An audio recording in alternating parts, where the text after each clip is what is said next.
राम राम। अगर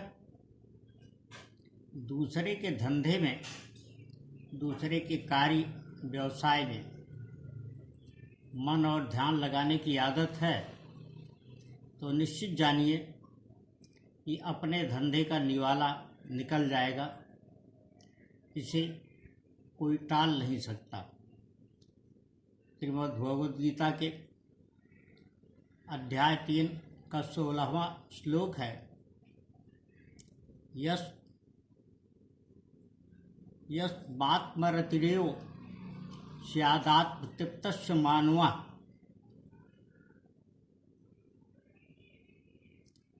इसके दूसरी पंक्ति का संदर्भ दूसरा है, किंतु यहाँ इसका यह पहला जो वाक्य है उसको इसलिए कहना आवश्यक है जो हमें यह बताता है कि हम और हमारी आत्मा, यानी जिसकी दूसरे को इंगित करके परोक्ष रूप में यह कहता है, इसमें कहा गया है कि अगर हमारी आत्मा में ही रमण करने की प्रवृत्ति है, आत्मा तृप्त है, संतुष्ट है, तो हमें या ऐसे व्यक्ति को और किसी प्रकार के कर्म की ज़रूरत नहीं पड़ती है। हमारे सभी कर्म कर्तव्य यथानुरूप स्वतः और अपनी स्वाभाविक गति से होते चलते हैं। उन पर अतिरिक्त ध्यान देने की कोई आवश्यकता नहीं होती है।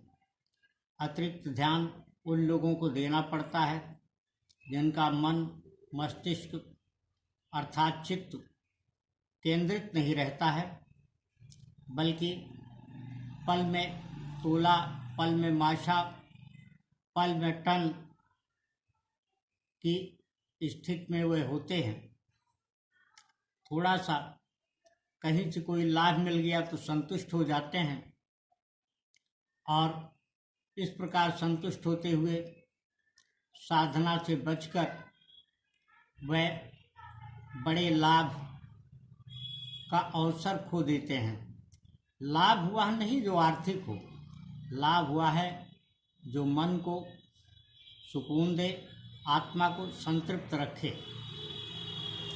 और हमें अनावश्यक प्रवृत्तियों को, व्यर्थ प्रवृत्तियों को जन्म न दे, उनकी तरफ हमें न ले जाए, प्रेरित न करे। श्री रामचरितमानस की एक चौपाई का उल्लेख करना आवश्यक है। कुमति सुमति सबके उर रही, वेद पुराण निगम अस कहीं। जहाँ सुमति तह संपत्ति नाना, जहाँ कुमति तह विपत्ति निधाना। यानी प्रत्येक मनुष्य के मन में, मस्तिष्क में अच्छी और बुरी बातें, अच्छे और बुरे विमर्श, अच्छे और वो बुरे परामर्श, अच्छे और खराब विचार आ सकते हैं, होते हैं, किंतु जो सद्गुणी होते हैं वह सूप की तरह अपना स्वभाव रखते हैं।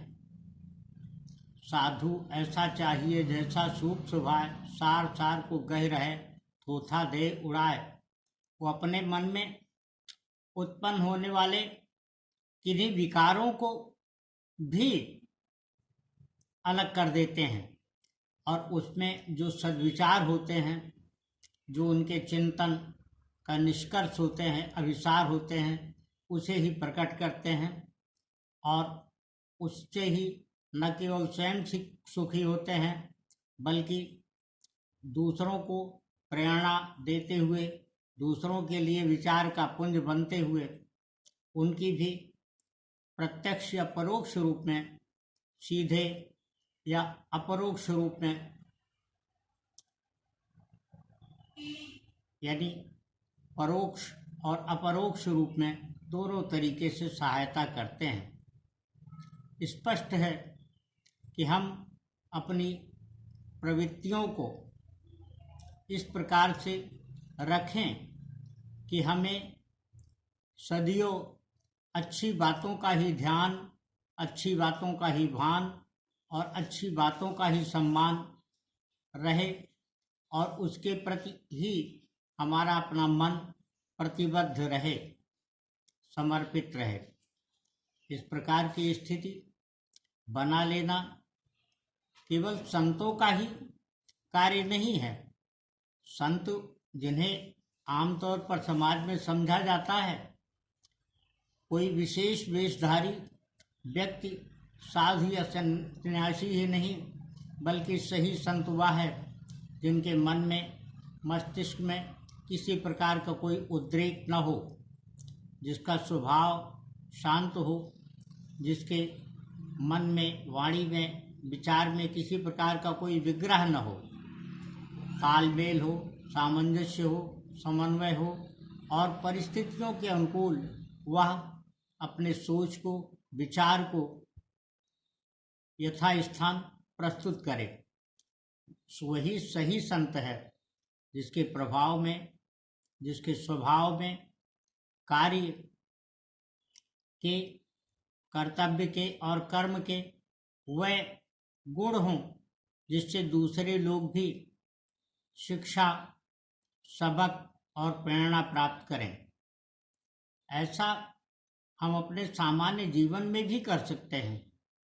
उसके लिए इतना ही तो करना है ना कि हमें अपने सोच को, अपनी समझ को और अपने कर्तव्य को इस प्रकार से करते जाना है कि यह दूसरों को अनावश्यक किसी भी प्रकार से बाधित न करें, उनके कार्यों में न तो बाधा उत्पन्न करें और न ही उनके किसी भी प्रकार के कार्य को या उनके कार्य पथ को विचलित करें, उनको किसी प्रकार की पीड़ा या कष्ट न पहुंचाएं और संभव हो तो इस प्रकार से आचरण करें कि दूसरे लोग भी यथा समय हमारे अपने कार्यों की तरफ देख सकें और उससे कुछ सीख तथा सबक प्राप्त कर सकें।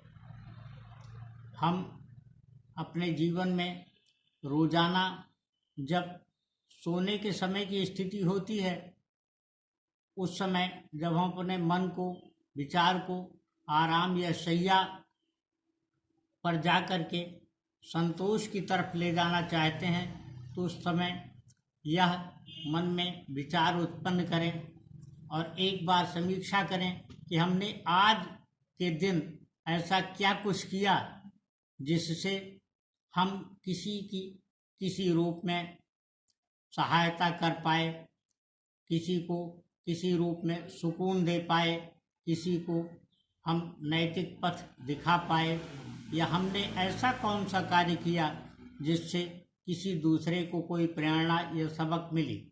क्योंकि हमने अपने जीवन में जो कुछ भी सीखा, जो कुछ भी पाया है, वह सद्गुणियों के संपर्क में ही प्राप्त किया है। तो हम ऐसी प्रवृत्ति को जब परंपरा की तरफ ले चलेंगे तो वही वह वृत्ति होगी जो हमें अभी तक लेती आई है और हम जिसका जिक्र सनातन परंपरा के रूप में करते हैं। यह ध्यान में रखे जाने की आवश्यकता है कि इस प्रकार के हमारे कार्य ही हैं जो हमारे इस भूलोक से जाने के उपरांत भी दूसरों के मन में, मस्तिष्क में, उनके हृदय में हमारे लिए स्थान बनाए रखते हैं। अंततः एक दिन हम सभी लोगों को यह लोक, यह धरती और यह संपूर्ण भौतिकता छोड़ देनी है। कोई भी अमर नहीं है। अतएव हम इस प्रकार के कार्य अवश्य अपने जीवन में करें और यह सोचें कि ऐसा कुछ भी न करें जिससे कभी किसी भी प्रकार का कोई विग्रह किसी आदमी के मन में, मस्तिष्क में हमारे प्रति कोई ऐसा भाव उत्पन्न हो जिसमें वह हमें दोषी या अपराधी के रूप में पाए। ऐसी प्रवृत्तियां हालांकि अमूमन जब लोगों से की जा कही या अपने मन में, मस्तिष्क में ला करके उससे चर्चा की जाती है, उनके समक्ष प्रस्तुत होती हैं, तो लोगों को ये लगता है कि यह उपदेशक जैसी बात है, इस पर व्यवहार क्या और कैसा, अपने लिए जो सुसंगत हो वही करें। लेकिन हम अपने कार्यों से इस प्रकार की स्थिति भी हासिल कर सकते हैं कि हमें कहीं असंगति अनुभव ही नहीं होगी। राम राम।